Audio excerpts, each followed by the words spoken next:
How were the traumas of the Peloponnesian Wars, which Athens recently lost, and in which a sizable portion of the population perished, and the ruinous rule of the 30 Tyrants put in place by the victorious Spartans, how are these reflected in the first book of Plato's Republic? How did Cephalus reconcile himself with his advanced age and mortality?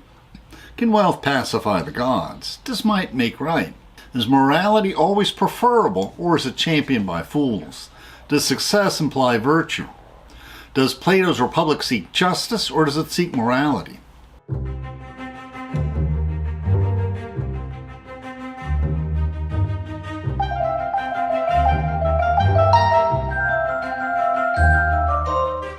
Please, we welcome interesting questions in the comments. Let us learn and reflect together.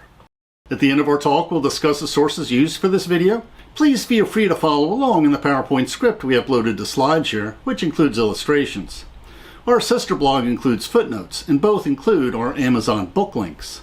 How did the ancient Greeks approach the Platonic dialogues, the Republic in particular? The Peloponnesian Wars, which the Athenian Delian League lost to Sparta and our allies, were recent traumatic events that took the lives of a large portion of the ancient Greek population. These were the world wars of the ancient world. The peace after the first series of battles was interrupted by the Athenian defeat at Syracuse. Like the two modern world wars, the two phases of the Peloponnesian Wars spanned 2 generations. These wars were long and complex, with many battles that spanned 2 generations and a dozen reflections. Now, the eventual defeat of Athens was followed by the rule of the 30 Tyrants, forced upon the Athenians by the victorious Spartans. The rule of the 30 Tyrants descended into a vicious civil war, and many aristocrats lost their lives and property in these struggles. Before you read any Platonic dialogue, you should first investigate what role the various speakers and participants played in the Peloponnesian Wars, including the bloodbath initiated by the 30 Tyrants. Many ancient Athenians knew these speakers or their relatives personally. Plus, you should not take Plato too seriously. Often he has Socrates proposing absurd arguments to challenge the listener.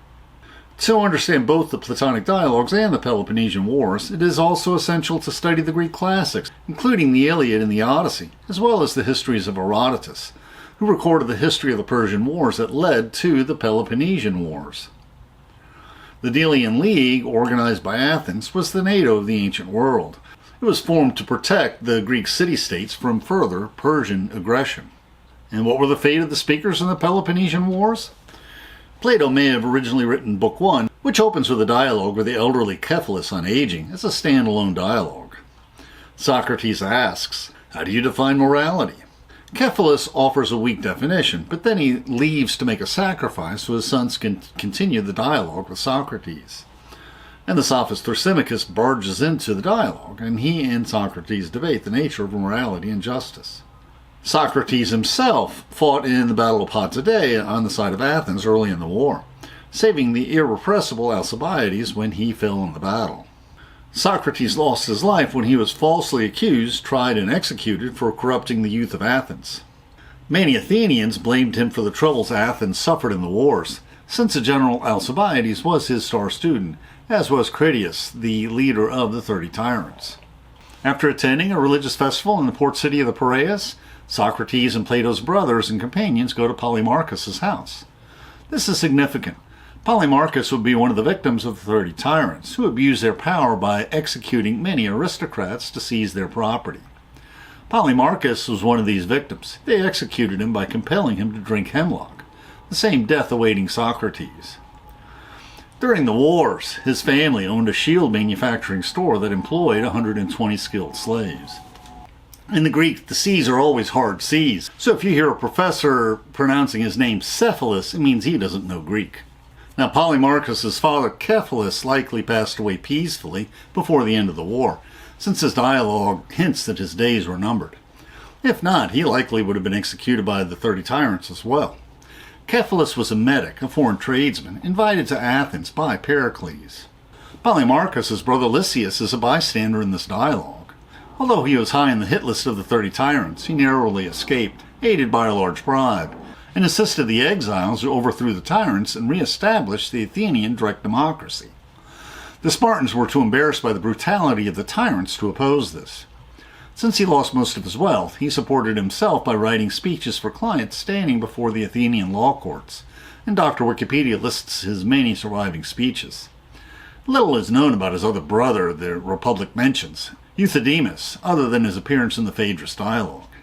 Now, Glaucon and Adeimantus are Plato's brothers. Glaucon distinguished himself fighting for Athens in the Battle of Megara during the Peloponnesian Wars. He was also a student of Socrates, and he is mentioned briefly in the Symposium and Parmenides dialogues. Little is known about Adeimantus. He also appears in the Apology and Parmenides dialogues.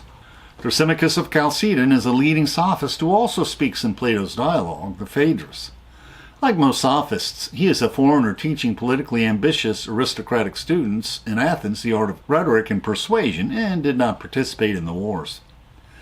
Another bystander, Cleitophon, supported the rule of the aristocratic 400, who briefly ruled near the end of the war to encourage Persian support. He was an ambassador to Lysander. He was likely a moderate oligarch not affiliated with the 30 Tyrants, and Plato depicts him as a close associate of Lysias and Thrasymachus. Niceratus, son of Nicias, is another bystander in the dialogue. His father, Nicias, lost his life leading the disastrous Sicilian expedition. Due to his indecisiveness, Nicias not only lost his life and the lives of most of his sailors and soldiers, he also lost all the ships in his massive trireme fleet, which nearly lost the war to Sparta. Xenophon tells us that Niceratus was one of the victims of the 30 Tyrants. And in the dialogue, Socrates goes down into the Piraeus. Early in the dialogue, Socrates asks playfully, "Can you convince people who won't listen?" And this is the underlying theme of the Platonic dialogues. Socrates longs to have thoughtful philosophical debates on morality with his fellow Athenians, but this rarely happens. Rather, he poses clever questions so he can respond with his moral reasoning. The earlier dialogues often have no conclusion, but in the first book of the Republic he does conclude with a clear moral teaching.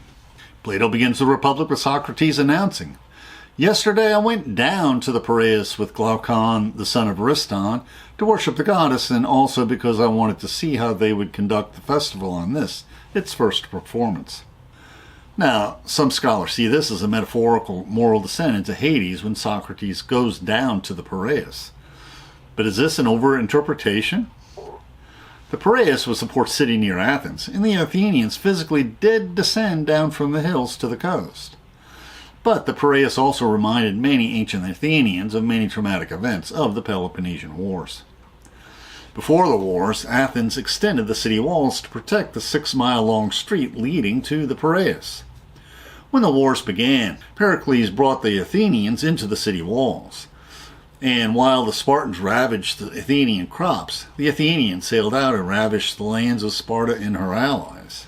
These tactics likely lengthened the war and increased the bitterness between the Athenians and the Spartans.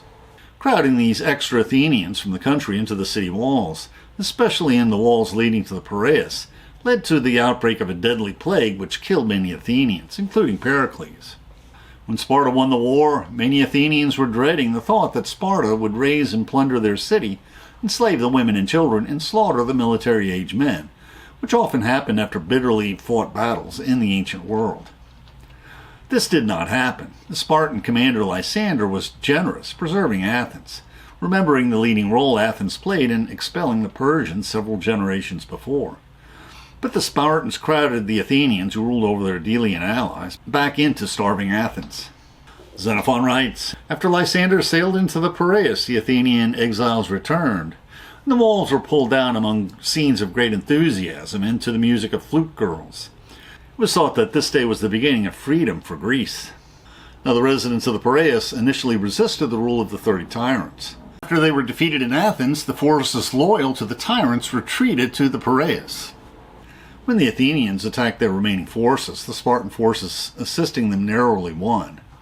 However, the Spartan king Pausanias negotiated a truce, permitting the establishment of the Athenian democracy. The walls were torn down by Lysander in 404 BC, and they were rebuilt a decade later in 393 BC by Conon.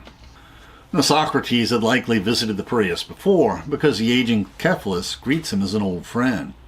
Cephalus immediately reveals what is uppermost on his mind. In my case, declining interest in physical pleasures is exactly matched by increasing desire for and enjoyment of conversation. Welcoming Socrates. Socrates responds, I enjoy talking with very old men, because I think we ought to learn from them. They've gone ahead of us on a road which we too will probably have to travel. We ought to find out from them what the road is like, whether it is rough and hard, or easy and smooth. Since Cephalus has reached the threshold of old age, Socrates asks him, is this a difficult period of your life? Cephalus tells him that so many who are old complain, missing the pleasures of youth, the loving, the drinking, the feasting. Others complain that their families treat them like dirt. Then Cephalus remembered Socrates' answer when someone asked him, how do you feel about sex, Sophocles? Are you still capable of having sex with a woman? And Sophocles replied, be quiet, man. To my great delight, I have broken free of that, like a slave who has gotten away from a rabid and savage monster. Cephalus observes that a man's character determines how well he will cope with old age. If someone is self-disciplined and good-tempered, old age isn't too much of a burden. Otherwise, it's not just a question of old age, Socrates, that such a person will find life difficult when he is young as well. Socrates counters that most people would say that he is finding old age easy to bear, not because of your character, but because of your great wealth. In response, Cephalus admits he inherited his wealth, although he does take credit for growing his estate during his lifetime. Socrates then comments to Cephalus, I got the impression that you don't particularly care for money. This is usually the mark of someone who hasn't made it himself, whereas people who have made it themselves are twice as attached to it as anyone else. Socrates then asks Cephalus, what is the greatest benefit you have gained from being rich? Now Cephalus answers that when he was young, he scoffed at stories that claim that our evil deeds will be punished in Hades. But now, due to the weakness of old age, these thoughts fill him with anxiety and fear. But his wealth helps him to avoid the fear of leaving this life still owing some ritual offerings to a god or some money to someone. But can we buy forgiveness with sacrifices purchased with great wealth? And Robin Waterfield's footnotes remind us that the original listeners of this dialogue will know that the 30 Tyrants destroyed their family fortune. Where Benjamin Jowett and other translators tend to translate the original Greek as justice, Robin Waterfield tends to translate it as morality. We view justice as removed, something that applies to them, whereas morality is personal, revealing our faults. Robin Waterfield's Plato emphasizes morality rather than justice.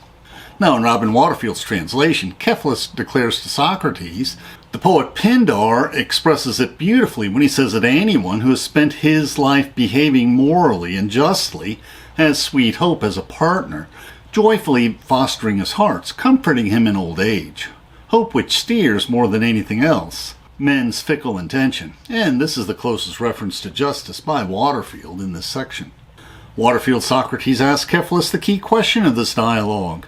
What about this thing you mentioned, doing right? Shall we say that it is, without any qualification, truthfulness in giving back anything one has borrowed from someone? Socrates then asks, if you borrow a weapon from a friend who then goes insane, would it be right for you to return the weapon? Waterfield's Cephalus agrees with this exception, to which Socrates responds, it follows that this isn't the definition of morality, to tell the truth and to give back whatever one has borrowed. But in Benjamin Jowett's translation, Cephalus declares to Socrates that the poet Pindar says, hope cherishes the soul of him who lives in justice and holiness, and is the nurse of his age and companion of his journey, hope which is mightiest to sway the restless soul of man.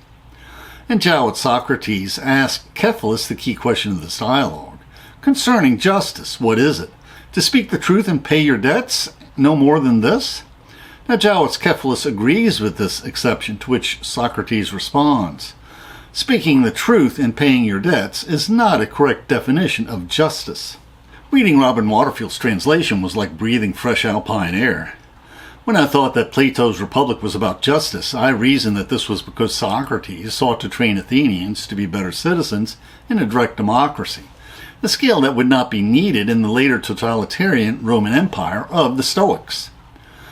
But Robin Waterfield's rendition of the Republic makes more sense and reinforces Stoic and Christian moral values. So thus, I demur from the conventional scholarly opinion that who the translator is does not really matter. So how should we read the works of the Greek and Roman moral philosophers? St. Augustine teaches us that when we interpret the Bible, that every word of Scripture, whether historical or literal, or figurative and prophetic, should be interpreted to deepen our love towards God or our neighbor, or both. Although Plato is not Scripture, and does not have the authority of Scripture to Christians, we can choose to interpret it so it deepens our twofold love of God and neighbor, as long as the interpretation makes logical sense, which it does in the case of the Republic. Now returning to the Republic, Cephalus then takes his leave from questioning by Socrates, saying he's expected at a religious ceremony, and he hands over his part of the dialogue to his son, Polemarchus. In this dialogue and the Crito and Gorgias dialogues, Robin Waterfield notes that Socrates anticipates Christian ethics by concluding that it is never right to harm anyone under any circumstances. Polemarchus agrees with his father that you should return what you owe. Socrates asks him if that includes his enemies, and he says yes, responding that what an enemy owes an enemy is something bad, something that harms them. Socrates asks, does this mean a moral person does good to his friends and harms his enemies? He then asks, how do you know for sure who is your friend and who is your enemy? Furthermore, is it right to harm wrongdoers and harm those who do right? When you harm someone, can this cause them to be less moral? What Socrates is suggesting is that if you give people the benefit of the doubt and are gracious towards them, this brings out the best in them and boosts their confidence. If you think the worst of them, then you risk bringing out the worst in them, possibly damaging their sense of self-worth. In other words, the virtuous live a life of purposeful naivety. And Socrates asks, can moral people use morality to make people immoral? Or in general, can good people use their goodness to make people bad? Polemarchus denies this is absurd, but does this recasting of the question ring true?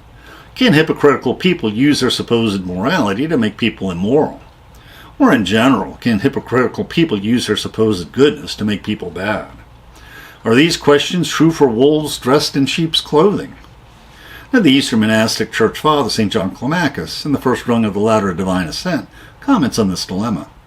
His advice to the monastic novice applies to laymen when they decide what church they want to attend, or when a new pastor or priest leads their local church. And St. John Climacus teaches us, if we are prudent, we should test our helmsmen, our priests or our pastors, so as not to mistake the sailor for the pilot, the sick man for a doctor, a passionate man for a dispassionate man, the sea for a harbor, and so bring about the speedy shipwreck for our soul. Once we've entered the arenas of piety and obedience, we must no longer judge our good manager in any way at all. We may perhaps see in him some slight failing, since he is only human. Otherwise, by sitting in judgment, we shall not profit from our obedience.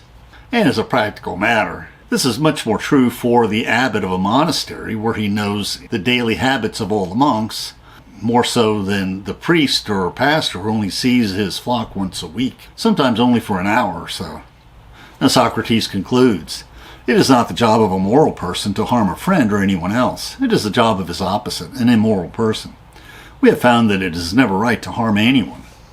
And Thrasymachus asks, does might make right?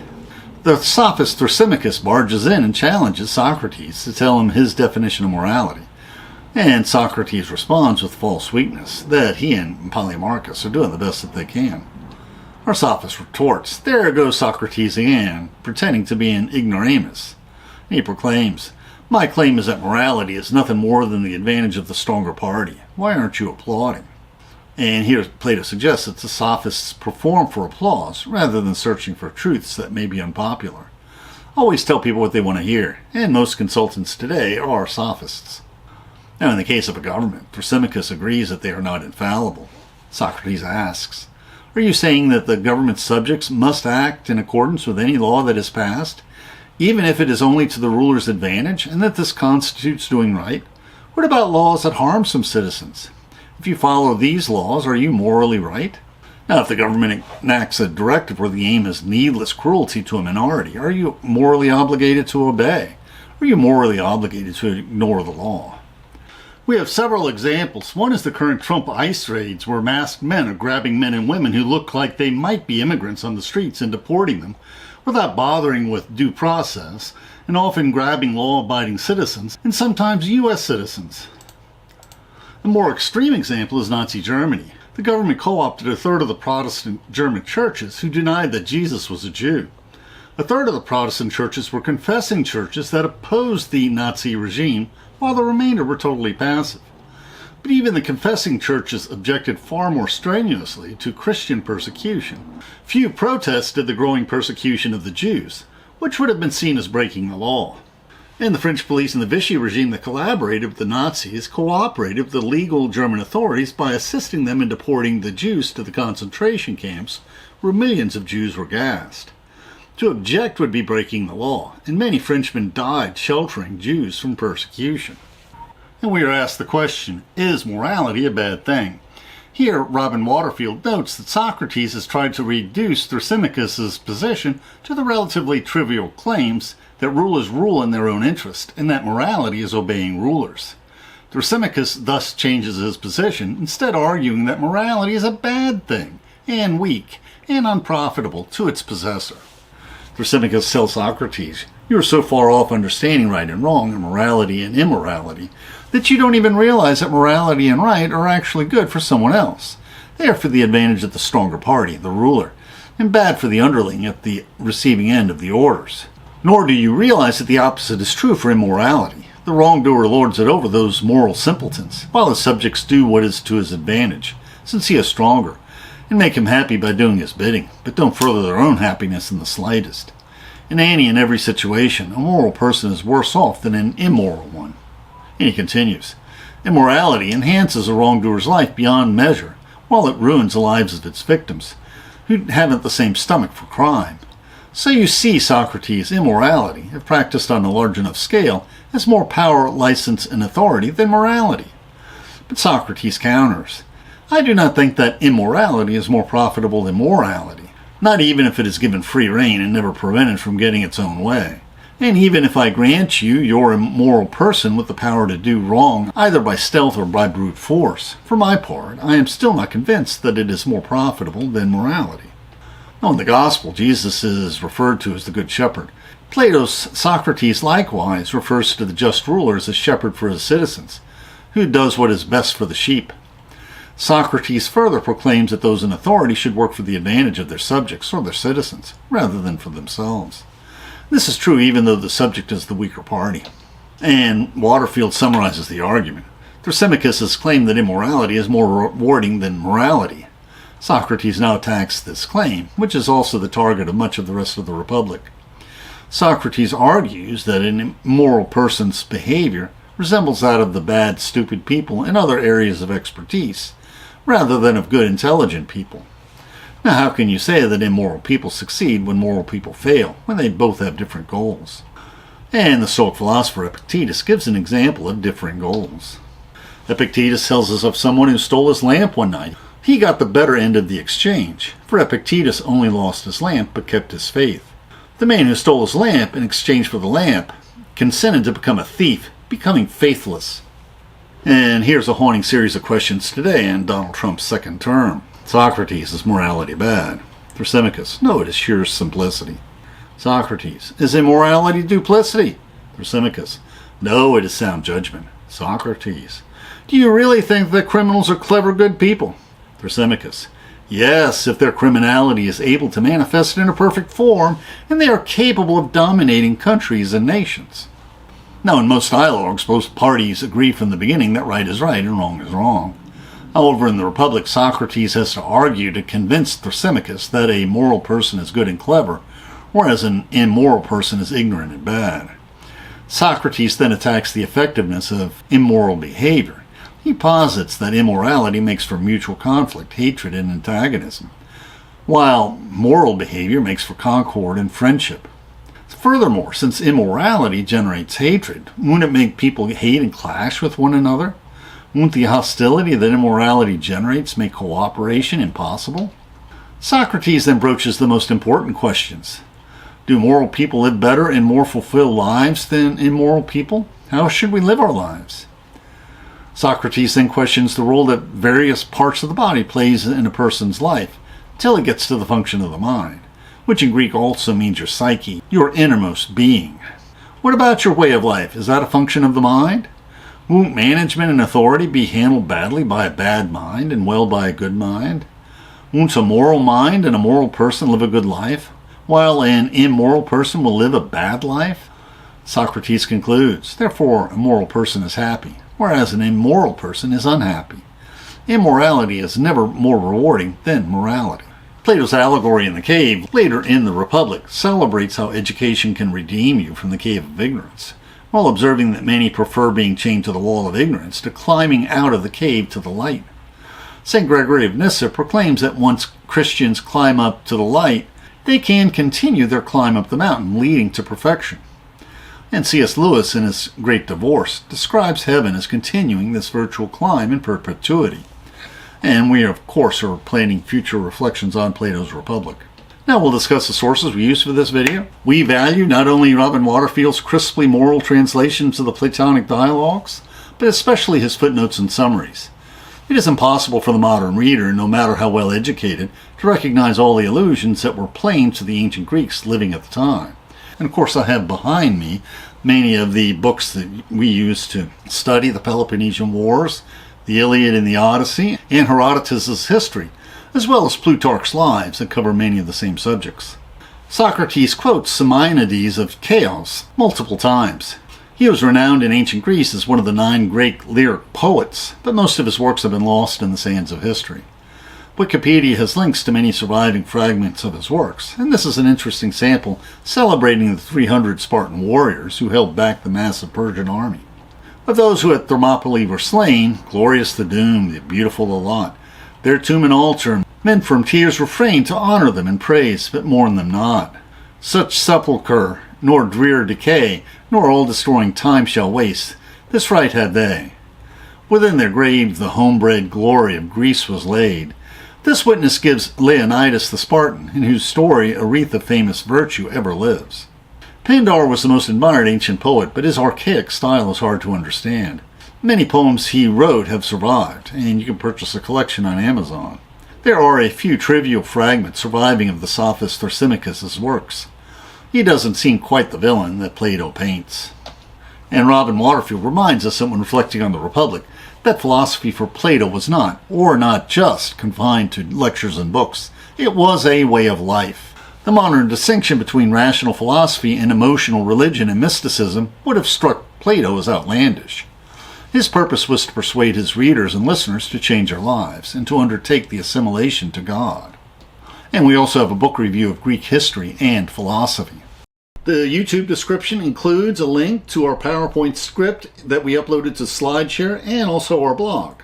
Please support this channel by sharing this video with your friends and by clicking on the like and subscribe buttons and by clicking on the Amazon links to purchase any of the books we discussed, which will earn us a very small affiliate commission. And please consider becoming a patron of our channel. Plus, we will host special discussion groups for our patrons. Plus, you can click on the Meetup or small M icon to participate in our online discussions, where we practice our future YouTube scripts. And please click on the links for other videos that will broaden your knowledge and improve your soul.